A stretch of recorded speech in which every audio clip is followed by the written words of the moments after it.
Excuse me.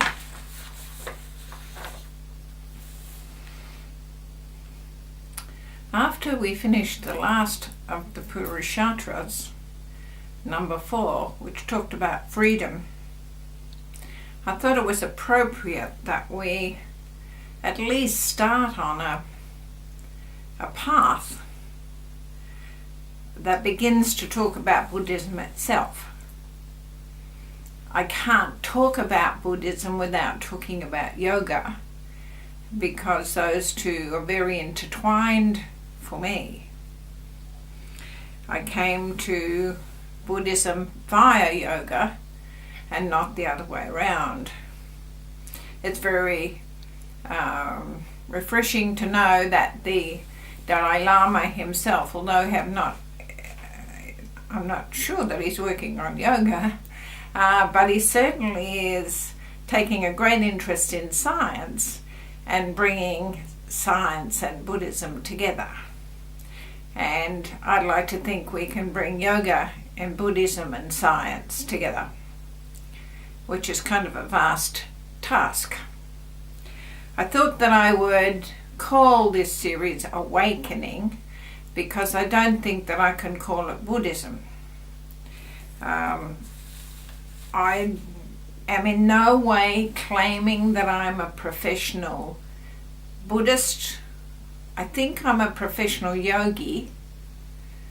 I certainly am a professional yoga teacher. I'm not a lama, and the last time I checked I wasn't a monk. I am just hoping that these thoughts that I put down are useful for you. I do have notes which I will be glancing at from time to time. I hope it's not distracting. I watched a thing on YouTube the other day, and the guy obviously was reading from a prompter, and he had his head like that all the time. And that was distracting, I can tell you. I feel that I'm a beginner on the road to happiness. The Dalai Lama said that our job here on earth was to be happy. And we have to ask ourselves, what is happiness? You know, as John Lennon said, maybe that's the wrong question. We're looking for a kind of happiness, well, certainly I'm looking for a kind of happiness that doesn't depend on a bigger house or travelling first class or only drinking moe. Humans have searched all the time for that sense of meaning in their life. And if they're happy, then that supplies that need, I think. An experience of a sense of something beyond just the daily get out of bed, do the work, have tea, go to bed. Some people might find it very hard to understand that a tradition that developed in a remote part of India 2,500 years ago can be relevant today.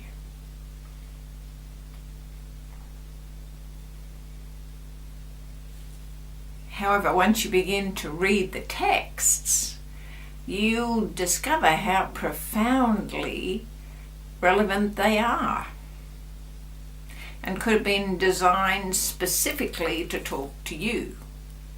Or that is what I found.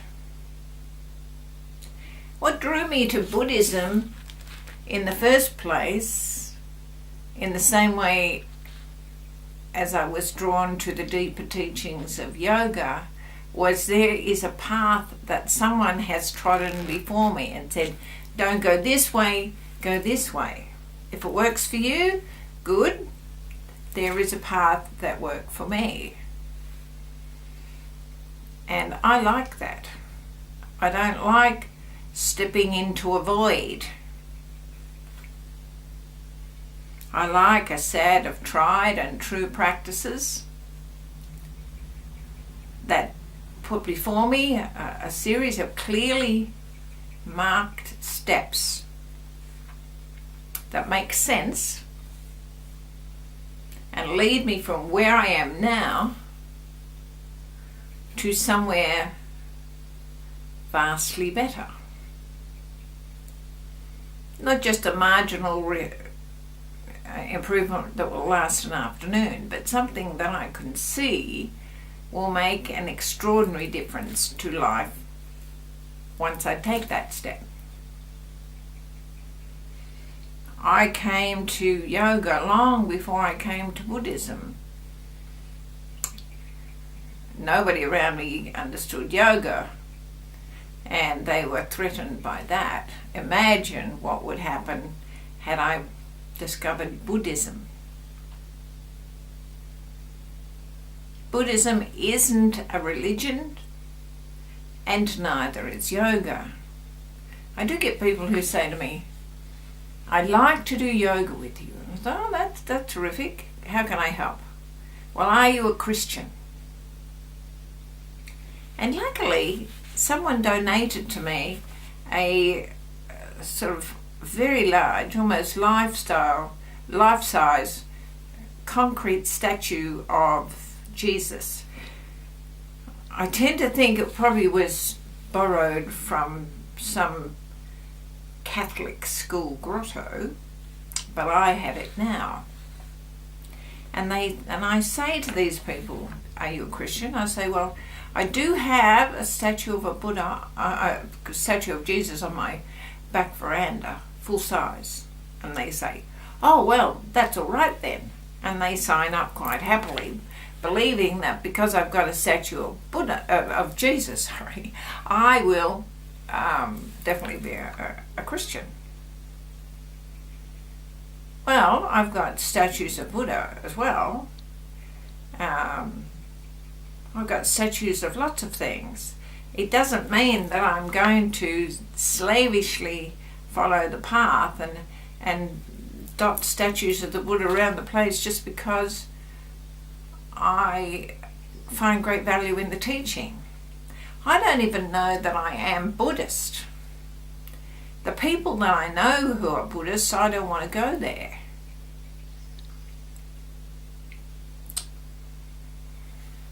So there. However, if you feel that your life is spinning out of control, if you've been dealt some really cruel blows, if you've taken some drastically wrong turns and are looking for a sense of meaning, you may well find Buddhist practices combined with yoga will be transforming for you. You don't have to even believe in them, you just have to do them. It's much better than believing in them and not doing them. A lot of people do that. "Oh yes, I'm a Buddhist." Well, you can see from the way they live they are not. I'd much rather people say, no, I don't think I'm a Buddhist, but then you can see from the way that they live, oh yes, they're treading the path. If you decide to become a Buddhist or do yoga, you don't have to give up sex, you don't have to give up meat, you don't have to give up anything, really. You'll just have to make some quite important changes in your life. But you don't have to do them all at once. You have to think about them, allow them to inspire you, do them, fall in love with them, and then do them some more. Once you've fallen in love with something, it's very easy to comply. I wrote this down when I found it. I don't know quite where I found it, but it says, Buddhas don't wash sins away with water, or heal suffering with the laying on of hands, or transmit understanding to the minds of others. They introduce beings to freedom through showing them reality. So you won't get any science fiction. There are no portals in the backyard. You just get a better understanding of reality. And I've been marching you through a few of the aspects. We did the Purusharthas of the 4 aims of life. We did the yamas, which are the 5 commitments. They're the beginnings. When bad things happen to us, we often reach out to find a cure, someone who'll take the problem away. At the very least, explain what's happening to us, but often there's no explanation. It's just a series of things that have happened that have culminated in today. And you can look back, and each of those things perhaps needs to be changed.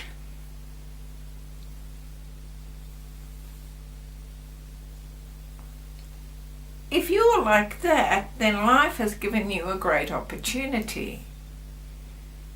Because a lot of people go through their life, they never even think about the things that we're talking about. So that until you start thinking about them, there's no opportunity for change. Buddha could come and talk to a whole lot of people who, although they were living an illusion, may have been happy with that illusion to keep it going. And I know a lot of people like that. And so it's no use spending a lot of time trying to pull them out of it. They have to come to it when they're ready. That's what I like about Vedic literature. It says, and in Buddhist literature, read it, and if you don't like it, that's okay. Just put it on your bookshelf and come back to it another day. You might like it another day, because things change.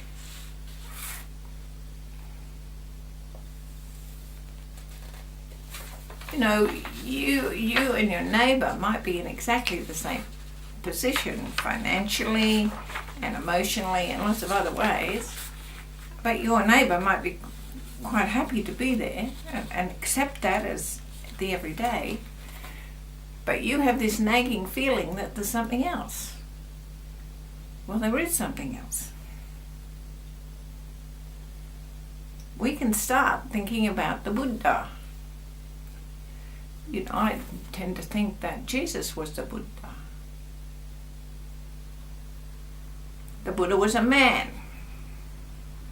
He didn't come from the stars any more than you and I have come from the stars. He was born. And if you read the accounts of his birth, they're remarkably similar to the accounts of Jesus' birth. And if you want to check up on that, have a look at Sir Edwin Arnold's book. It's a poem called The Light of Asia. Same thing, same veneration, same wise men.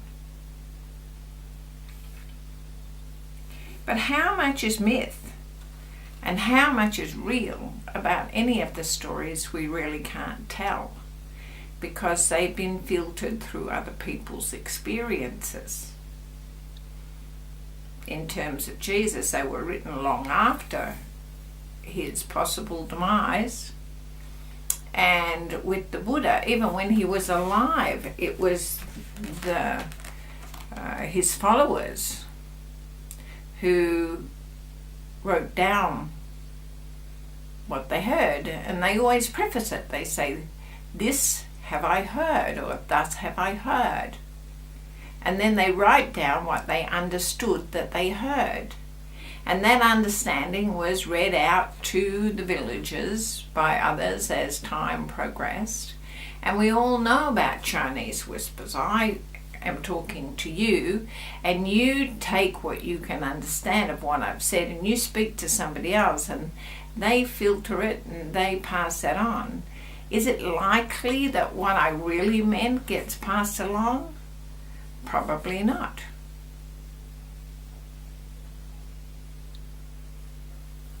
And this is what we're dealing with all the time in the stories of Buddha and the stories of Jesus. There's a lot of symbology associated with the life and birth of both of these remarkable figures. It's not like Nelson Mandela or Martin Luther King, where we had videos and newscasts and film and edited that we could and still can refer to. We don't have that with Buddha and Jesus, unfortunately. Your enlightenment is totally up to you. You can decide, okay, today I'm going to follow the path with Jane. It will be really easy and terrific, and we'll see where it goes. Because I don't know where it's going. I am as much in the dark as you are. I just move forward to a sort of plan and figure that we'll get where we need to go.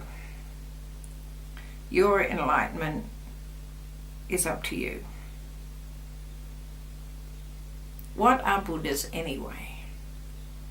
Teachers. Not just ordinary teachers, but remarkable teachers. Well, look what has happened. Look, Buddha, he's long dead, and his message goes on. Jesus, long dead, and his message goes on. They were remarkable teachers, and mangled though their messages may be, they're still there. Both of them were trying to shake man up from his attachment to illusion and urge them to tread the middle path to enlightenment. There are many masters. There are not just two. There are many masters, and you may not have heard all of them, but you've heard some of them.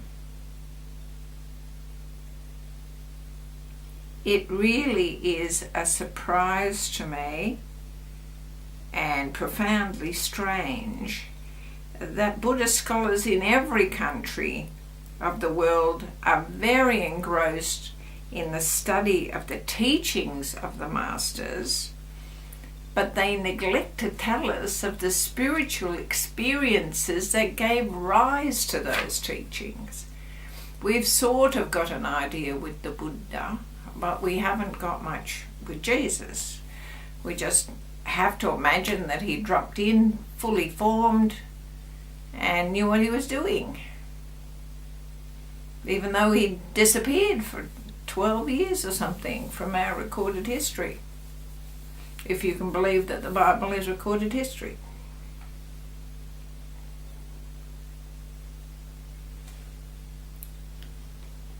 So we do know that enlightenment, whichever way we come to it, and you have some stories in Tibet about young men that have achieved enlightenment by getting their feet caught in the monastery door. It happens in a twinkling of an eye. Jesus said it can happen in a twinkling of an eye. No matter how we achieve it, what it really means is perfect understanding. Now, if you look at the Gita and Arjuna and Krishna's relationship, we get to 3/4 of a way through the book. I think it's verse 118 or something like that. And Arjuna says, okay, you've been telling me all these amazing things and telling me who you are, but now show me who you are. I want to see you are who you are. Enough of these stories. Show me who you are. This has occurred a few times in the Bible to people, but we haven't heard back from them, whereas with Arjuna we have. Anyway, the story goes on to say that Krishna said, okay, I'll do that. And he spreads out in front of Arjuna the most amazing, I don't know what you'd call it, presentation is such a tiny word. But Ajahn sees worlds born and worlds dying and the history of everything, and it's all laid out, and it's happening as he watches it. And it says in the Gita that his hair is standing on end. You know, you can imagine him saying, yes, I asked for something, I didn't want this, can't we, you know, I can't even think about this. So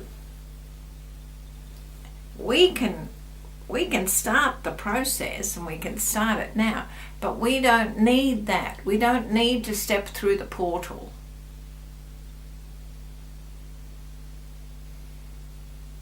There is the most wonderful sequence in the movie Contact. Do you know the movie Contact?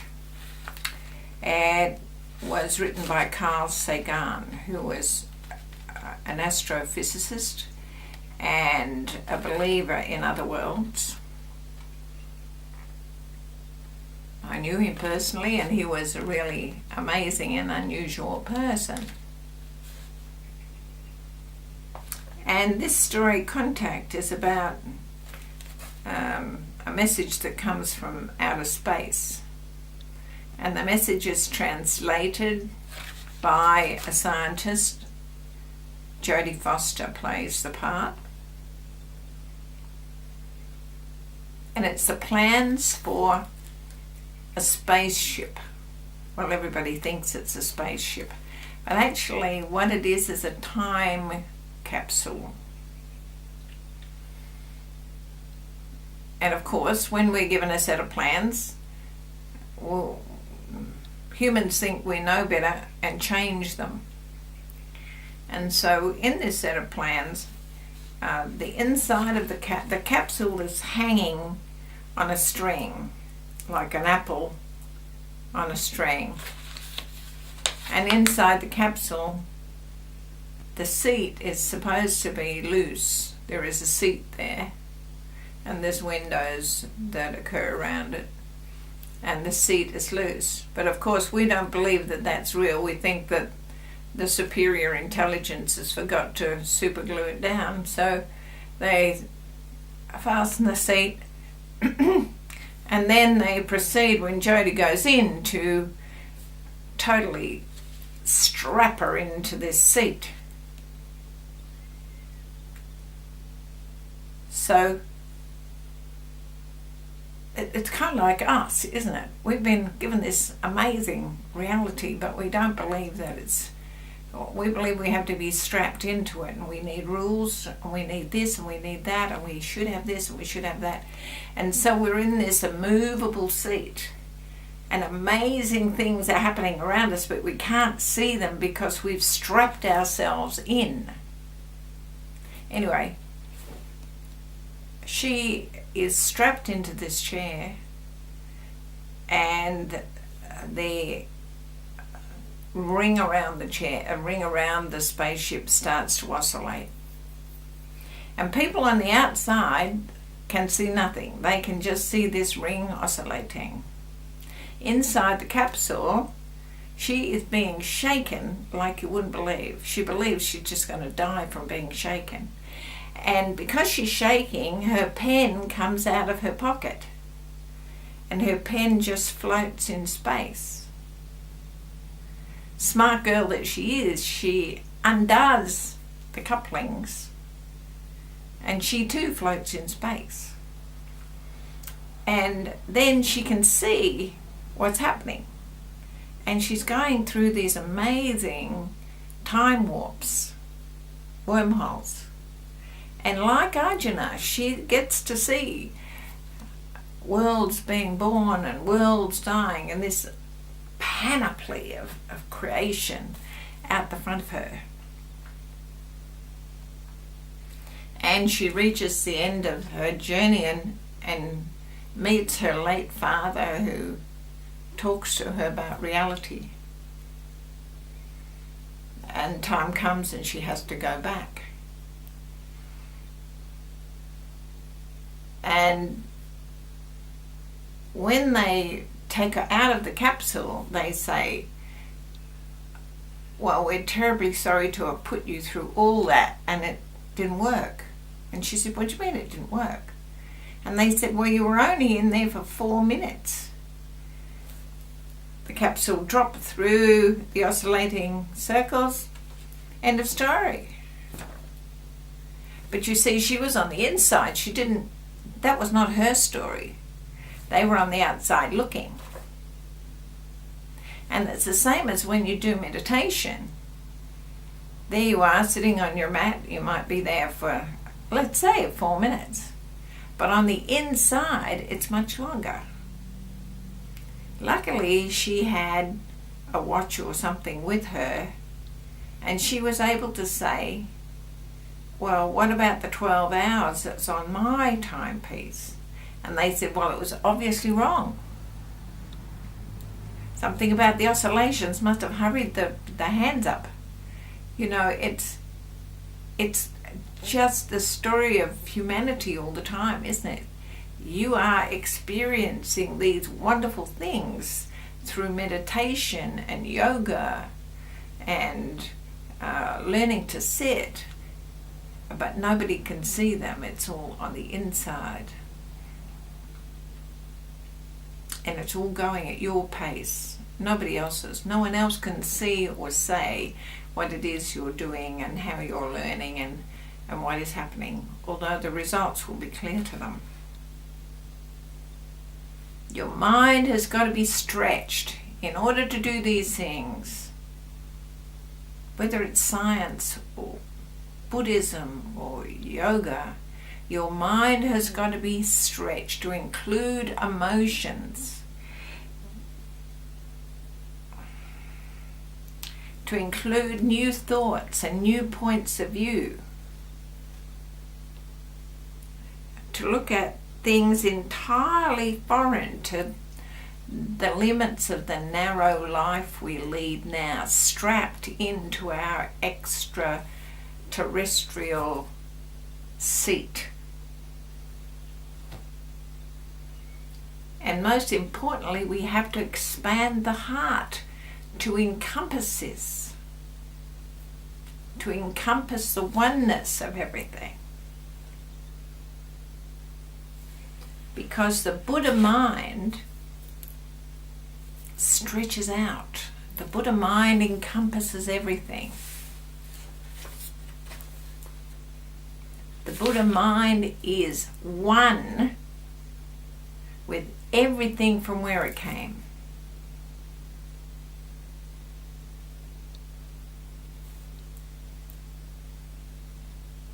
Namaste.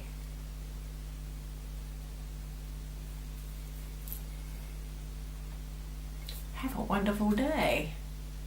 I will see you tomorrow.